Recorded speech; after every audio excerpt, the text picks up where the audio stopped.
Telah kulihat bukti kasih-Mu, Kau menderita gantikanku.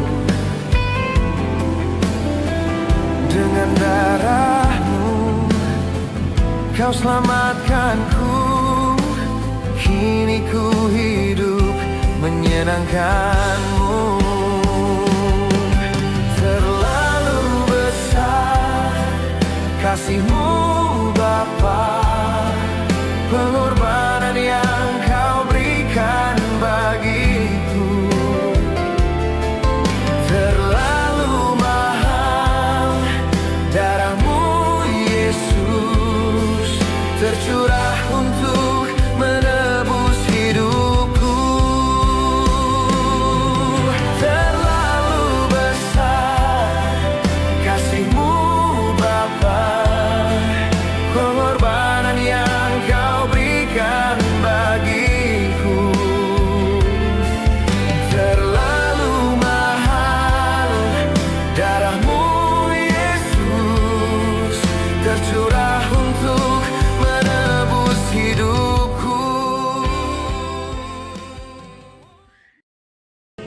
Puji Tuhan, ibadah kita pagi hari ini segera kita akan mulaikan. Sebelum itu kita berdoa, kita tunduk kepala, kita berdoa. Segala pujian syukur kami persembahkan ya Bapa dalam surga. Terima kasih untuk kasih setia-Mu yang Kau berikan terus bagi kami. Kami boleh ada sampai pada pagi hari ini. Ini semua karena bukti cinta-Mu dalam kehidupan kami. Terima kasih Bapa yang baik. Jemaat Tuhan yang dalam perjalanan, tibakanlah di tempat ini Tuhan, bersama-sama dengan kami untuk memuji dan memuliakan Engkau Tuhan. Terima kasih Bapa di surga. Terima kasih Tuhan Yesus. Kami akan memulaikan ibadah kami pada hari ini. Kami alaskan hanya di dalam nama Tuhan Yesus. Haleluya, puji Tuhan. Amin. Kita nyanyikan pujian ini. Tuhan haleluya.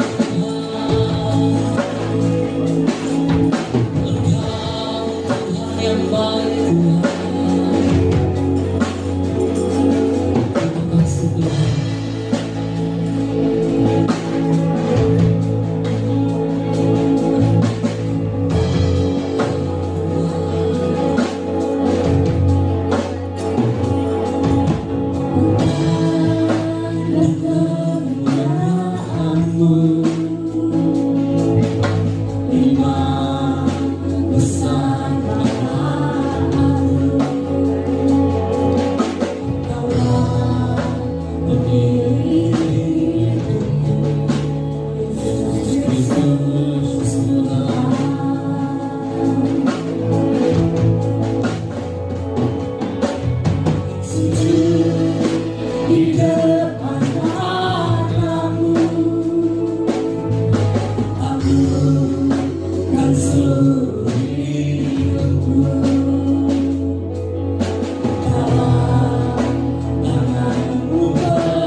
dikalahkan, kuasanya dihancurkan oleh darah domba.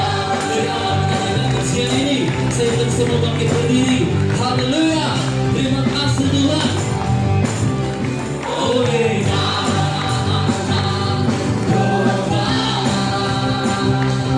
oleh kesaksian kita, iblis dikalahkan, kuasanya dihancurkan oleh darah, oleh darah domba, oleh kesaksian kita, iblis dikalahkan, kuasanya dihancurkan oleh darah. Sekali lagi, oleh darah domba, oleh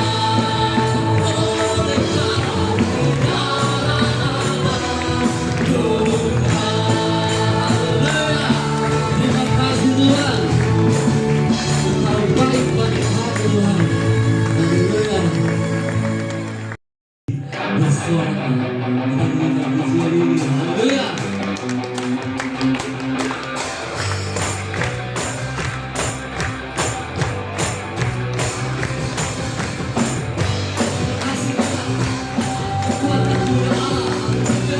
Terima kasih Tuhan. Kekuatanmu yang ada,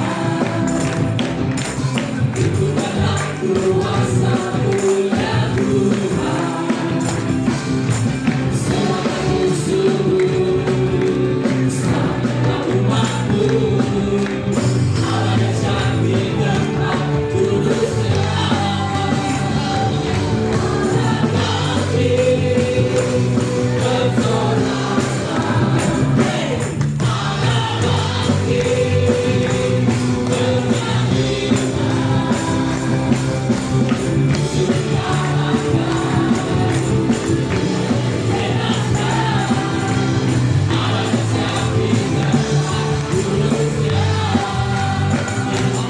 Haleluya. Terima kasih Tuhan. Engkau bangkit Tuhan, mengalahkan maut dan hidup kami dipulihkan. Haleluya. Terima kasih Tuhan.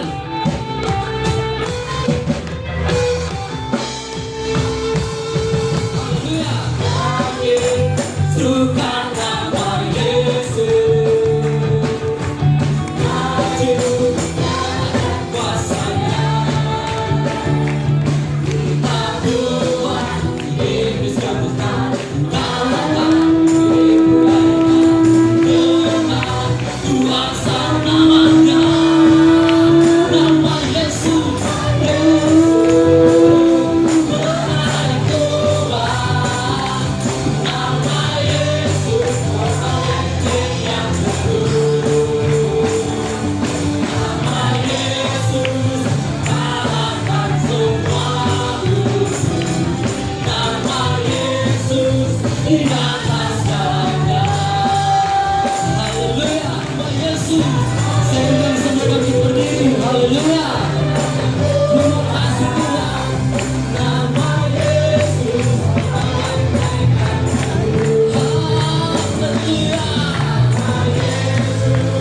Kalahkan semua musuh. Nama Yesus di atas segalanya. Nama Yesus. Aku lihat bukti kasih-Mu, Kau menderita gantikanku. Dengan darah-Mu Kau selamatkanku. Kini ku hidup menyenangkan-Mu. Terlalu besar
sekiranya puji-pujian kami menyenangkan hati Tuhan.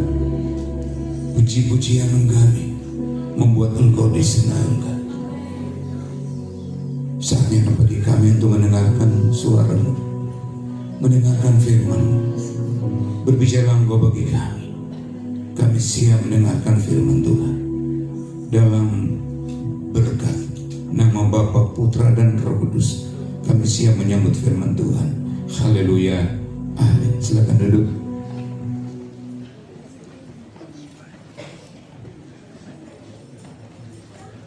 Haleluya. Alkitab mencatat bahwa kalau Yesus tidak dibangkitkan, maka sia-sialah kepercayaan kita, sia-sialah pengharapan kita.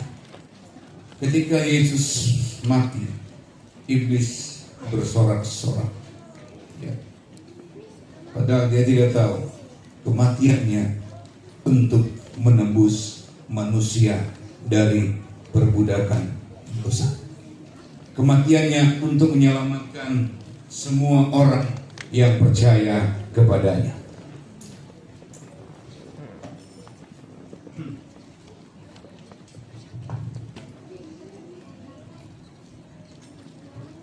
Mengawali khotbah saya, mari kita baca bersama-sama. Saya mau iring Yesus, saya mau iring Yesus sampai selama-lamanya. Meskipun saya susah menderita dalam dunia, saya mengiring Yesus sampai selamanya. Filipi pasal yang ketiga ayat 10 dan 11. Filipi pasal yang ketiga ayat 10 dan 11.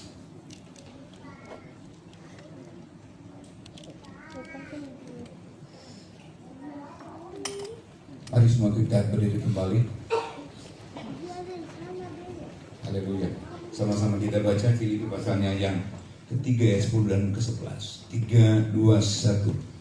Yang ku kehendaki ialah mengenal Dia dan kuasa kebangkitannya dan persekutuan dalam penderitaannya, di mana aku menjadi serupa dengan Dia dalam kematiannya, supaya akhirnya oleh kebangkitan dari orang mati. Yang setuju katakan amin.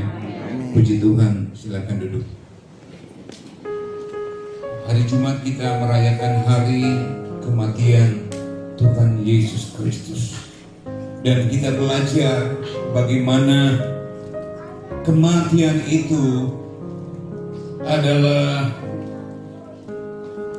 kebodohan bagi dunia, kebodohan bagi orang-orang yang tidak percaya kepadanya. Mari kita baca dalam 1 Korintus 1 ayat 18. Kita buka sekali lagi sebelum saya lanjut.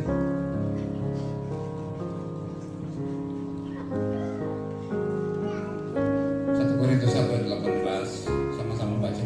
3, 2, 1. Sebab pemberitaan tentang Injil memang adalah kebodohan bagi mereka yang akan binasa, tetapi bagi kita yang diselamatkan, pemberitaan itu adalah jadi pemberitaan tentang salib bagi saya dan saudara adalah kekuatan Allah. Bagi orang lain, orang boleh bilang kepada saya, bilang apa? Di balik salib ada apa? Di balik salib ada apa orang bilang? Ada jin kafir. Dan masalah. Kalaupun orang bilang di balik salib ada kuntilanak, tidak ada masalah. Di balik salib ada pocong, tidak ada masalah. Tapi jelas bagi kita semuanya, di balik salib ada kekuatan dari Tuhan. Haleluya.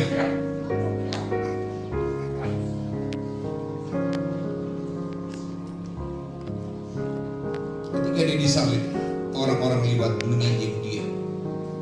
Turun dari salib. Setelah orang-orang menginjek dia, imam-imam kepala, ahli-ahli Taurat dan tua-tua mengejek lagi. Turun dari salib. Kemarin saya bilang, Yesus bisa turun dari salib? Bisa? Bisa. Tapi kenapa dia tidak mau turun dari salib? Untuk menggantikan posisi kita yang berdosa menjadi tidak berdosa. Posisi kita orang yang tidak benar menjadi benar. Ada pergantian posisi di salib. Yesus tidak seharusnya disalib. Kenapa? Dia tidak berbuat dosa. Tidak ada dosa yang dia lakukan. Pilatus berkata, aku tidak menemukan dosa orang ini. Pilatus mau berkata dia tidak layak disalib, karena salib adalah peruntukan bagi orang-orang yang berdosa kelas kakap, penjahat yang sangat jahat. Dan orang yang disalib adalah tidak diterima di bumi, tidak diterima di surga. Dia ada di tengah antara bumi dan surga. Tapi sekali lagi ia lakukan supaya apa? Supaya saya dan saudara itu diselamatkan. Tanpa salib tidak ada keselamatan. Tanpa salib tidak ada pengampunan dosa. Tanpa salib tidak ada penebusan. Tanpa salib kita masih hidup dalam perhambaan dan perbudakan dosa. Salib Kristus membebaskan kita dari perbudakan dosa. Salib Kristus mengangkat kita menjadi pribadi yang berharga dan bernilai di mata Tuhan. Itu sebabnya ketika disalib dia berkata, tetelestai, sudah selesai. Sudah selesai. Jadi kalau ada dosa yang memperbudak engkau, katakan sudah selesai. Kalau ada orang intimidasi engkau tentang dosa masa lalu, bilang sudah selesai. Haleluya. Saya mau fokus dengan Filipi pasal 3 tadi. Yang ku kehendaki adalah mengenal.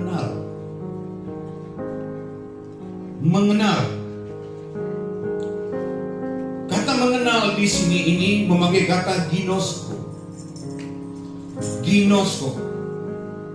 Mengenal secara pribadi. Paulus mengenal Yesus secara pribadi dengan perjumpaan, dengan pengalamannya berjumpa dengan Yesus. Dia mengalami ginosko dengan Tuhan. Dan sejak saat itu dia membangun hubungan intim dengan Yesus. Sejak saat itu dia mengenal Tuhan itu bukan dari kata orang saja, tapi dia mengenal Tuhan secara pribadi dari pengalamannya yang nyata, dan kemudian dia membangun keintiman dengan Tuhan. Orang yang mengenal Tuhan, dia akan berusaha untuk tetap intim dengan Tuhan. Orang yang mengenal Tuhan akan punya pengalaman pribadi dengan Tuhan, bukan dari kata orang. Saya dari kecil itu asma. Jadi kalau papa saya pukul, mama saya bilang sama papa saya, hidupnya itu hanya di apa? Di hipo. Hipo itu bahasa Manado, di apa itu? Hipo popungkan. Jangan dimarahi, jangan dipukul. Jadi puji Tuhan, sampai hari ini asma tidak pernah kambuh lagi. Ada Asep, halo Asep. Ayo ada Asep? Tidak ada. Wah, Pak Asep ini tidak pernah masuk gereja ini. Dia harus masuk gereja ini. Tuhan sudah berkati, jangan lupa Tuhan. Ya, kalau Bapak ingatkan Asep masuk gereja. Kalau tidak bisa di sini boleh di tempat lain, karena mungkin ada di Manado. Rupanya Asep sudah fotografer terkenal. Kadang di Bali, kadang di Manado, kadang di Kendari, kadang di Makassar. Tapi dia harus masuk gereja. Ya. Orang yang mengenal Tuhan itu dimanapun dia pergi berada, dia akan menjalin hubungan dengan Tuhan. Ada komunikasi dengan Tuhan. Ada ginosko, ada hubungan yang intim, ada pengenalan Allah.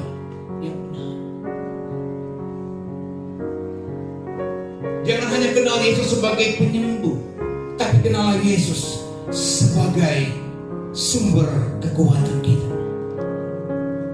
Kepada jemaat yang ada di Filipi, ya. Surat Rasul Paulus kepada jemaat di Filipi dia tulis ketika dia ada dalam penjara. Dalam penjara dia berkata, yang kukehendaki adalah mengenal Yesus, bukan dari kata orang, tapi saya pribadi ingin mengenal dia, melihat bagaimana dia bekerja dengan dahsyat dalam kehidupan saya dan saudara. Mengenal dia dan kuasa kebangkitan. Ini saya akan fokus ini. Mengenal dia dalam kuasa kebangkitan. Banyak tokoh agama, ada banyak orang-orang hebat, tapi tokoh agama, orang-orang hebat yang bangkit dari kematian hanya siapa yang bangkit dari kematian? Hanya Yesus. Kenapa? Dia Tuhan atas kematian. Mau tidak dapat menahan dia. Ketika dia mati, iblis bersorak-sorai. Dia pikir dia menang. Dia lupa. Ketika dia mati, dia masuk ke dunia paling bawah. Dia memproklamirkan bahwa aku menang atas dosa. Aku menang atas maut. Dia memberitakan Injil kepada orang-orang yang tertawan sejak zaman dulu kala. Dan kemudian dia bangkit dari kematian. Dan dia mengatakan, aku hidup. Tuhan kita bukan Tuhan yang mati, tapi Tuhan kita adalah Tuhan yang hidup. Haleluya. Kebangkitan Kristus memberikan pengharapan. Kebangkitan Kristus memberikan pengharapan, memberikan kemenangan kepada murid-muridnya dan kepada kita semuanya. Haleluya. Paulus mengenal kuasa kebangkitannya dengan apa? Dengan berjumpa dengan Tuhan. Ketika dia berjumpa dengan tubuh kebangkitan, Paulus jadi buta.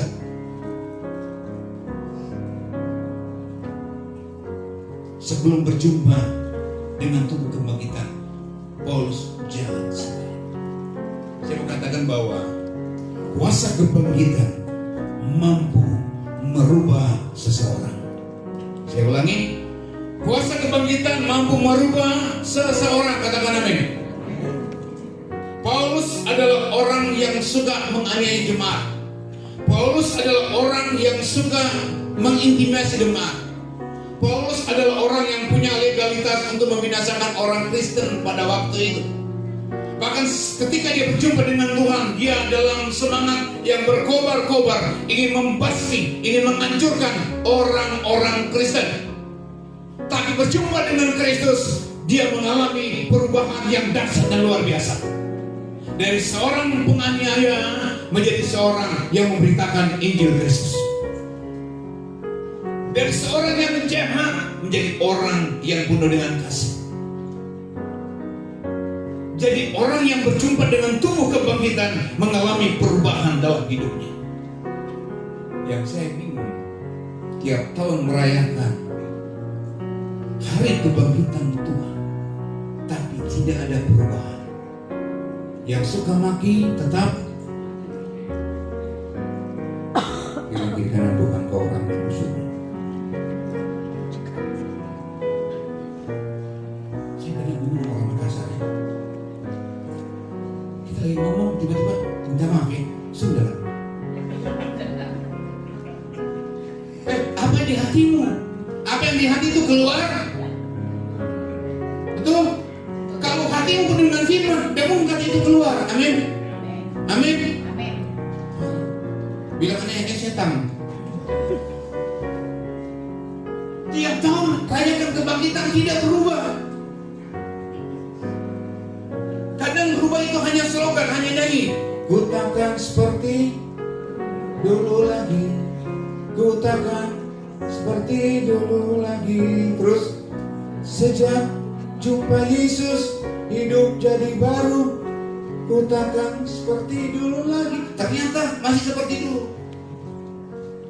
Sampai ada satu ibu di Sumatera, dia bilang, Pak Gembala, puji Tuhan saya sudah bertobat. Saya dulu kata-kata kotor, kayak air. Pokoknya nggak bisa dikontrol. Dia bersaksi di depan, puji Tuhan saudara-saudara, saya Tuhan sudah ubahkan saya. Dan sekarang saya tidak kata-kata kotor lagi. Dan saya berubah. Sementara dia bersaksi, tiba-tiba ada satu barang jatuh di belakang. Kurang aja. Berubah? Tidak berubah. Ya. Haleluya. Orang Makassar kalau bilang Tuhan, Tuhan. Ada satu WL, ya. Puji Tuhan. Kita akan memuji Tuhan dengan girang-girang. Pulang di rumah Gembala bilang, single. Bukan Wesley ya, bukan saya.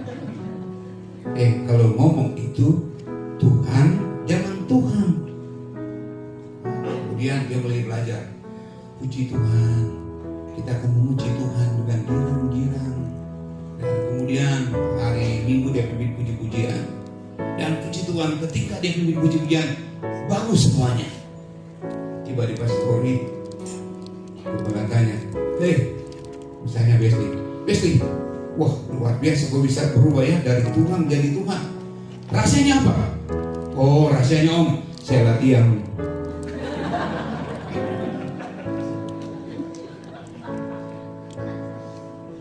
Berubah? Manusia begitu saudara. Dulu tidak jujur, sekarang tetap tidak jujur. Dulu suka marah-marah istri, sekarang dari mau mengaku, hanya Tuhan yang tahu. Tapi sekarang istri marah suami. Amin.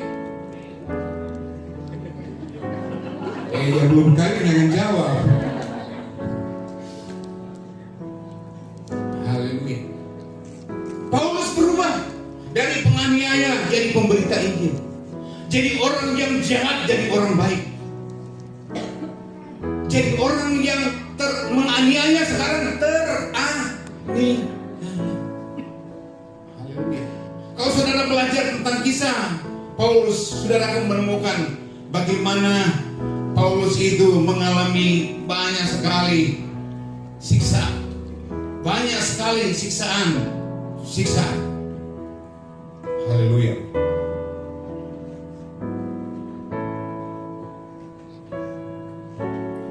Kuasa kebangkitan Kristus mampu mengubah Paulus dari seorang yang jahat sekali, dia menjadi orang yang sangat baik sekali. Haleluya. Ketika dia berjumpa dengan Kristus yang penuh dengan kebencian, berubah penuh dengan kasih. Dari penganiaya menjadi pemberita Injil. Dari orang yang sangat membenci menjadi pengasih. Seorang yang sangat menentang Injil Kristus sekarang memberitakan Injil Kristus Yesus. Haleluya. Luar biasa. Dia berubah. Jadi kuasa kebangkitan Kristus mampu mengubah seseorang. Kuasa kebangkitan Kristus mampu mengubah Petrus. Siapa Petrus? Murid yang sangat dikasihi oleh Tuhan. Tetapi Petrus akhirnya jadi apa? Petrus jadi apa? Penyangkal. Sebelum dia berjumpa dengan tubuh kebangkitan, sebetulnya dia adalah seorang penyangkal, seorang yang lemah dan pengecut. Orang bertanya, anak kecil bertanya, engkau bersama-sama Yesus orang Nazaret itu? Petrus bilang apa? Saya tidak kenal.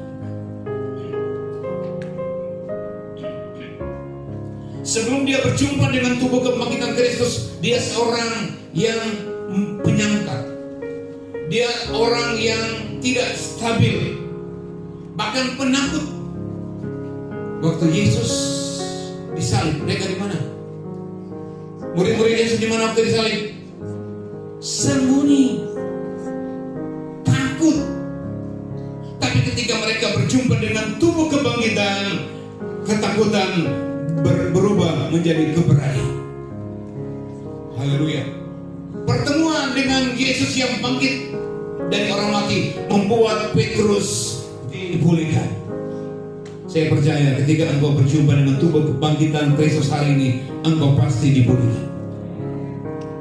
Keluargamu pasti dipulihkan. Usaha pekerjaanmu pasti dipulihkan.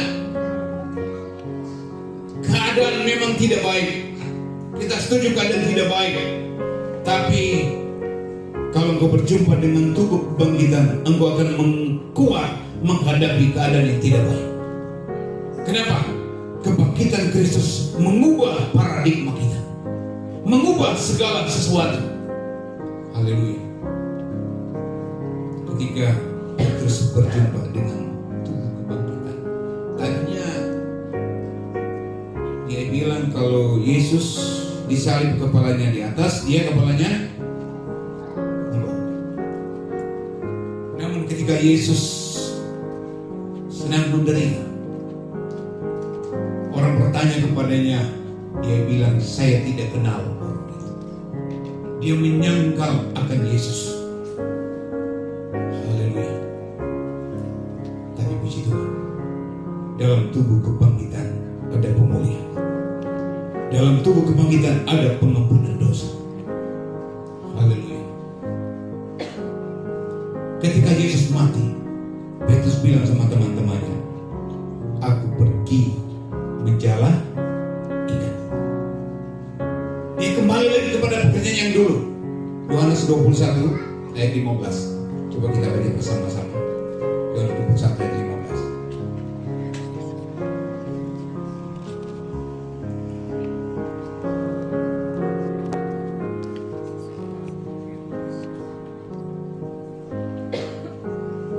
Sama-sama baca. 3, 2, 1. Kemudian Yesus menampakkan diri lagi kepada murid-muridnya di pantai Danau Tiberias. Dia menampakkan diri setelah dia bangkit dari kematian. Ya. Kemudian Yesus menampakkan diri lagi ketika dia bangkit dari kematian. Dia menampakkan diri lagi kepada murid-muridnya di pantai Danau Tiberias. Ayat yang kedua.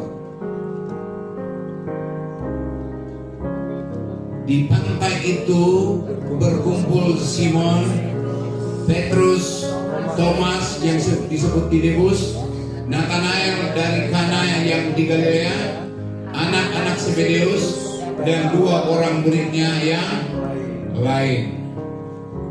Mereka kumpul di pantai, bukan bikin sel, bukan bikin CG, bukan ibadah tengah minggu. Tapi ini adalah sebuah pertemuan untuk lari dari Tuhan, untuk lari dari panggilan mereka. Kenapa? Yesus mati. Ketika Yesus mati, harapan mereka hilang. Apa yang mereka dambah-dambakan, bahwa Yesus akan menjadi raja dan mereka akan menjadi orang-orang penting dalam kerajaan itu, berubah total. Ternyata raja yang kita tunggu-tunggu mati. Maka mereka kumpul di Danau Tiberias, dan kepalanya adalah Petrus. Ayat 3.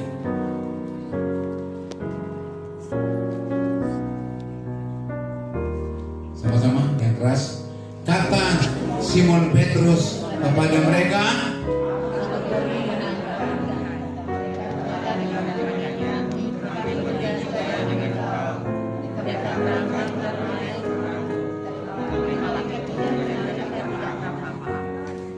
saudara yang dikasih Tuhan.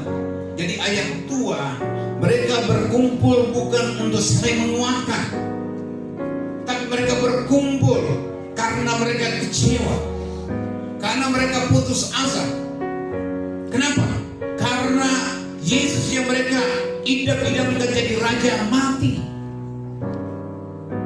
Kematian Kristus membawa kekecewaan, membawa keputusasaan. Sampai Petrus bilang ketika kumpul di Danau Tiberias, aku pergi menangkap ikan. Dulu mereka penjama ikan, sekarang kembali lagi mau jadi penjama ikan. Haleluya. Ini sebelum Yesus menampakkan diri kepada mereka dalam tubuh kebangkitan. Haleluya. Saudara perhatikan, orang yang kecewa, orang yang putus asa tidak akan mendapatkan apa-apa. Saudara, kalau kita mau bekerja, kita mau berusaha, dalam kekecewaan tidak ada berkat datang kepada kita. Tidak ada berkat. Ada istri-istri suami mau kerja, dia marah-marah sama suaminya, dia kutuk suaminya, tidak ada berkat. Haleluya. Bapak, ibu-ibu khususnya, kalau suami mau bekerja, doakan dan bilang apa? Tuhan Yesus memberkati. Jangan marah-marah. Mudah-mudahan kau ditabrak mobil, mudah-mudahan kau celaka. Berkati suamimu. Berusaha di dalam kekecewaan tidak ada hasil. Haleluya. Mau ada hasil? Mau ada hasil? Yesus harus ada dalam hidup kita. Kuasa kebangkitannya harus ada dalam kehidupan kita. Tidak ada apa-apa. Kenapa? Karena kecewa, putus asa. Saya selalu yakin bahwa di tahun yang penuh dengan kesulitan 2026, Tuhan Yesus tetap memelihara gembala dan jemaat GBD Eklesia Tanjung Bunga Makassar. Akan terus dipelihara. Haleluya. Akan terus dipelihara oleh Tuhan. Ayat yang keempat. Sama-sama, ketika hari mulai siang, Yesus berdiri di pantai. Akan tetapi murid-muridnya tidak tahu. Saudara bisa bayangkan dia berdiri di mana? Berdiri di pantai. Di pantai. Kenapa dia berdiri di pantai? Kenapa Yesus berdiri di pantai? Nah, karena dia mau.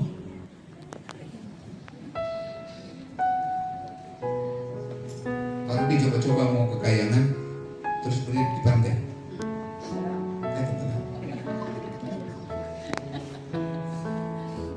Yesus berdiri di pantai, kenapa? Dia Tuhan atas alam semesta. Dia Tuhan atas alam semesta. Dia mampu berdiri di pantai, dia mampu berjalan di atas air. Kenapa? Dia Tuhan yang Maha Kuasa. Tepuk tangan buat Tuhan yang Maha Kuasa. Haleluya. Ketika dia hadir, dia memberikan pengharapan dan kepastian hidup kepada murid-muridnya. Ayat yang kelima.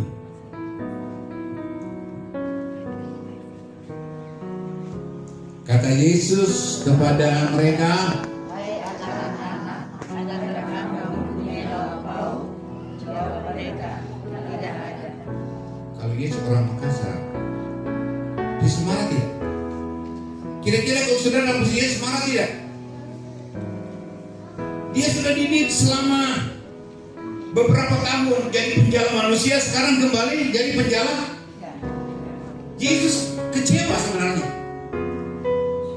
Yesus bisa marah sama mereka. Mereka lupa setiap pengajaran Yesus. Yesus berkata kepada mereka, anak manusia harus menderita. Pada hari yang ketiga akan bangkit dari antara orang mati. Mereka tidak ngeh. tidak mengerti. Haleluya. Yesus tidak marah karena mereka meninggalkan Yesus. Yesus tidak marah kepada Petrus yang menyangkal. Yesus tidak marah ketika murid-muridnya ingin kembali menjadi penjala ikan. Ayat 5 Yesus berkata, "Hai anak-anakku." Kita belajar di sini.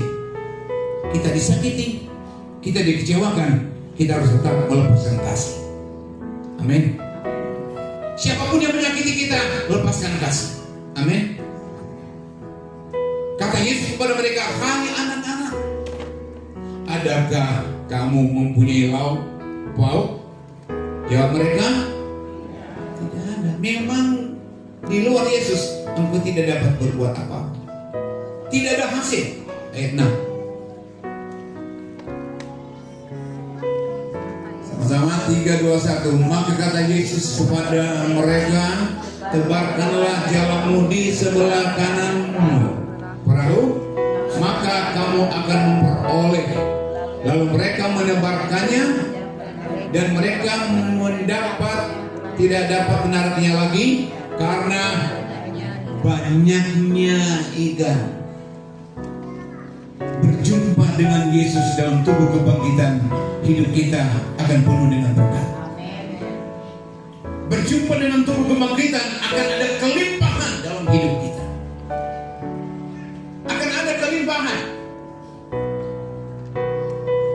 Sekalipun engkau kadang-kadang tidak setia, kadang-kadang engkau jauh daripada Tuhan, bahkan kadang-kadang engkau meninggalkan Tuhan, tapi saya mau katakan, Yesus tetap mengasihi.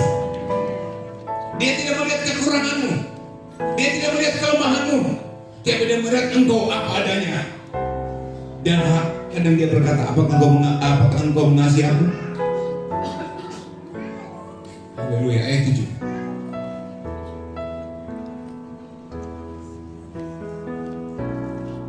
Sama-sama yang keras. Maka murid yang dikasihi Yesus itu berkata kepada Petrus, "Itu Tuhan." Ketika Petrus mendengar bahwa itu adalah Tuhan, maka ia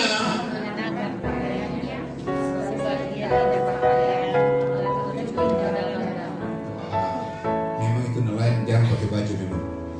Ya. Dia tahu Yesus, dia tahu diri. Dia tidak berpakaian, dia terjun ke dalam danau. Kemudian dia telapak.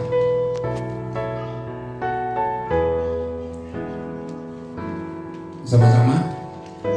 Murid-murid yang lain datang dengan perahu karena mereka tidak jauh dari darat, hanya kira-kira 200 hasta saja, dan mereka menghela jala yang penuh dengan ikan. Ayat 9.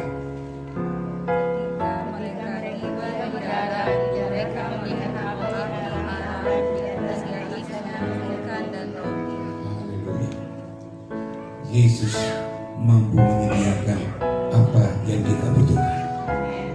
Tubuh kebangkitan mampu menyediakan kepada kita apa yang kita butuhkan.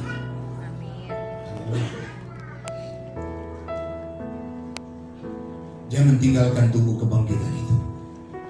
Taruh harapanmu kepada Dia, sebab dalam tubuh kebangkitan ada berkat yang berlimpah-limpah. Ada berkat yang disediakan bagi kita semuanya. Paulus ketika berjumpa dengan tubuh kebangkitan, dia berubah jadi penganiaya, pembenci jadi pengasih, penganiaya jadi pemberita Injil. Petrus dan murid-muridnya ketika berjumpa dengan tubuh kebangkitan, tadinya mau tinggalkan Tuhan, tinggalkan pelayanan, sekarang kembali kepada pelayanan. Bilang kiri kanan, jangan engkau berubah. Sekali melayani, tetap melayani. Tambah lagi, jangan pura-pura tidak dengar. Tepukan buat Tuhan dulu. Yang ketiga, yang terakhir, ada 2 orang yang menuju Emmaus, dan mereka juga kecewa. Mereka sangat-sangat kecewa. Dan Yesus menjumpai mereka di tengah perjalanan. Di tengah perjalanan. Dan ketika mereka jalan, ketika mereka jalan, Yesus mendekati mereka. Ya. Di tengah kekecewaan, di tengah keputusasaan, mereka berjalan dengan hati yang hancur. Dengan hati yang hancur. Karena dalam percakapan itu, baca dalam Lukas 24 ayat 13. Lukas 24 ayat 13. Saya percaya kuasa kebangkitan Kristus masih ada di tempat ini. Haleluya. Sama-sama kita baca 3, 2, 1. Pada hari itu juga 2 orang dari murid-murid Yesus pergi ke sebuah kampung bernama Emmaus yang terletak kira-kira 7 mil jauhnya dari Yerusalem. Ayat 14. Dan mereka bercakap-cakap tentang segala sesuatu yang telah terjadi. Yang mereka bicarakan adalah Yesus, yang mereka harap menjadi raja, pemimpin mati. Ayat 15. Ketika mereka sedang bercakap-cakap dan bertukar pikiran, datanglah Yesus sendiri mendekati mereka, lalu berjalan bersama-sama dengan mereka. Ketika mereka bercakap-cakap, datanglah Yesus sendiri mendekati mereka. Kuasa kebangkitan itu mampu menembus ruang dan waktu. Saya ulangi, kuasa kebangkitan mampu menembus ruang dan waktu. Haleluya. Dia ada di pantai Tiberias, danau Tiberias. Dia ada di tengah jalan bersama-sama. Dia omnipresent. Dia maha adil. Dia ada di mana-mana. Dia maha tahu. Dan saya percaya dia juga ada di tempat ini hari ini. Dia tahu orang-orang yang kecewa di tempat ini. Dia tahu orang-orang yang dikecewakan di tempat ini. Dan dia bukan yang tahu, dia ingin menolong saya dan saudara. Kita berdoa. Haleluya. Ayatnya yang ke-16.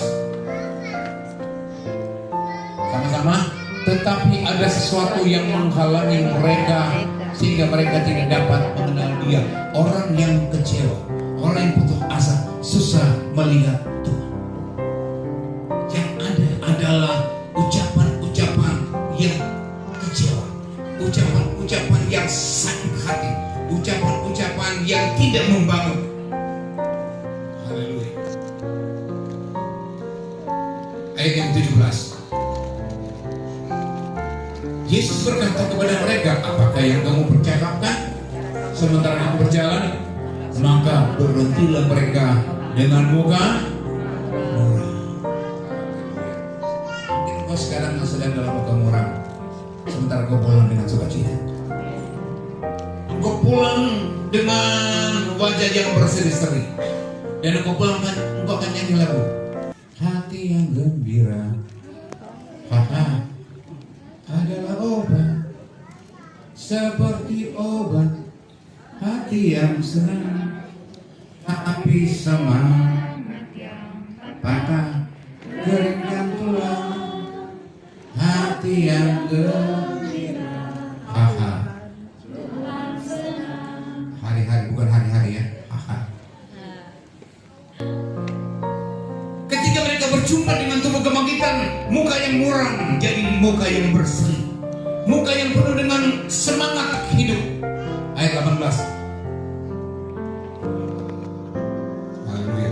Seorang dari mereka bernama Kleopas menjawab, adakah engkau satu-satunya orang asing di Yerusalem yang tidak tahu apa yang terjadi di situ pada hari-hari belakangan ini? Ayat 19. Katanya kepada mereka, apa itu? Ya mereka, apakah yang terjadi dengan Yesus orang Nazaret? Dia adalah seorang nabi satu, yang berkuasa dua, perkataannya. Ayat 20. Tetapi imam-imam kepala dan pemimpin kami telah menyerahkan dia untuk dihukum mati, dan mereka telah menjadikannya. Kematian Kristus membuat orang kecewa, kematian Kristus membuat mereka putus asa. Haleluya. Ayat yang ke-21. Dahulu kami mengharapkan bahwa dialah yang datang untuk membebaskan bangsa Israel. Tapi sementara itu telah lewat berapa hari? 3 hari. Sejak semuanya itu terjadi dulu. Tapi beberapa perempuan dari kalangan kami mengejutkan kami. Pagi-pagi buta mereka telah pergi ke kubur. Ayat 23. Dan tidak menemukan mayatnya. Lalu mereka datang dengan berita bahwa telah kelihatan kepada mereka malaikat yang mengatakan bahwa ia hidup. Ayat 24. Dan beberapa teman kami pergi ke kubur itu dan mendapat bahwa memang benar yang dikatakan perempuan itu, tapi dia tidak melihat. Terus ayat 25. Lalu ia berkata kepada mereka, hai kamu orang bodoh, betapa lambannya hatimu, sehingga kamu tidak percaya segala sesuatu yang telah dikatakan para nabi. Bukan kami siap harus menderita sesuai masuk ke dalam kemuliaannya. Ayat 27. Lalu ia menjelaskan kepada mereka apa yang tertulis tentang dia dalam seluruh kitab suci, mulai dari kitab Musa dan segala kitab.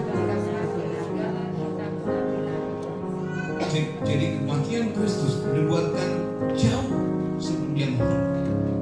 Kitab nabi-nabi menubuatkan, kitab Musa menubuatkan bahwa Mesias akan mati, tapi pada hari yang ketiga akan bangkit dari antara orang mati. Ayat 27. Mereka mendekati kampung, lalu ia membuat seolah hendak. Ayat 29. Puji Tuhan. Tetapi mereka sangat mendesak dia. Kemudian tinggallah bersama-sama dengan kami, sebab hari telah menjelang malam. ayat 30. Lalu masuklah ia untuk tinggal. Waktu ia duduk dengan mereka, dia mengambil roti, mengucap berkat, lalu mencah-mecahkannya dan memberikan kepada mereka. Haleluya. Ayat yang ke-31. Puji Tuhan. Ketika itu terbukalah mata mereka dan mereka mengenal dia. Tetapi ia lenyap dari tengah-tengah haleluya, mereka. tubuh kebangkitan tidak bisa dibatasi oleh ruang dan waktu. Dia ada di mana-mana dan hari ini dia bersama-sama dengan kita.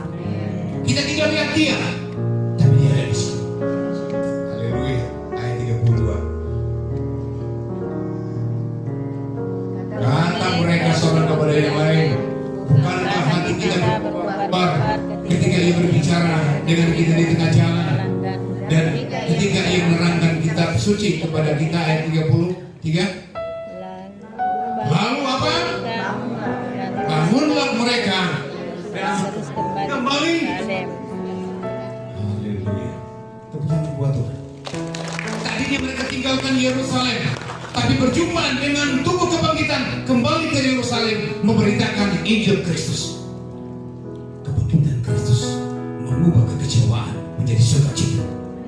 Kebangkitan Kristus mengubah semangat yang matang menjadi semangat yang berkobar-kobar. Saudara, apa yang menjadi bebanmu hari ini? Apa yang menjadi persoalanmu hari ini? Tubuh kebangkitan mampu mengubahkan itu. Mari semua kita berdiri.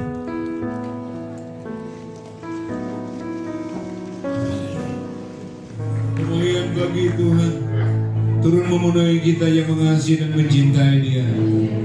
Kemuliaan hanya bagi Tuhan yang telah memberkati kita semuanya. Menyerahkan perjalanan hamba-Mu bersama dengan tim Persekutuan 2 ke Manado. Tuhan sertai dalam perjalanan baik lewat darat maupun udara. Tiba di Manado mengadakan ibadah KKR dan pelayanan-pelayanan di gereja-gereja. Urapan-Mu menyertai kami. Hikmat waktu bijaksana menyertai kami. Ketika kami tampil bukan kami tapi Tuhan yang bersama dengan kami. Jemaat yang ditinggalkan Tuhan jaga, pelihara, lindungi. Tuhan tutup muka dengan kuasa darah, aman dalam perlindungan Tuhan. Berkati persembahan umat-Mu, berkati mereka mengembalikan milik Tuhan. Sesuai dengan janji firman Allah, hamba melepas berkat. Kiranya Tuhan membukakan tingkap-tingkap langit, mencurahkan berkat berkelimpahan sampai tak terladakan. Tuhan memberkati makananmu, Tuhan memberkati minumanmu, Tuhan memberkati pekerjaanmu, Tuhan memberkati usahamu, Tuhan memberkati rumah tanggamu, segala berkat yang terbaik dilimpahkan bagi mereka yang setia mengembalikan milik Tuhan. Belalang pengiring, setan kuasa gelap, ijat manusia, kehancuran, kemelaratan, kuasa-kuasa setan ingin menghancurkan mereka. Hamba katakan dalam nama Yesus, tinggalkan kehidupan mereka setia mengembalikan milik Tuhan. Terima kasih. Arahkan hatimu kepada Tuhan, angkat tanganmu dan terima berkat Tuhan. Dan akhirnya terimalah berkat rahmat dan anugerah dari Allah Bapa, cinta kasih yang kepada Tuhan Yesus Kristus, kekuatan penghiburan pengurapan Roh Kudus menyertai kita semuanya sekarang sampai selama-lamanya. Dalam berkat nama Bapa, Putra dan Roh Kudus kami mengakhiri ibadah kami. Semua ini berkati Tuhan, sama-sama katakan amin. Selamat siang, Tuhan berkati hidupku.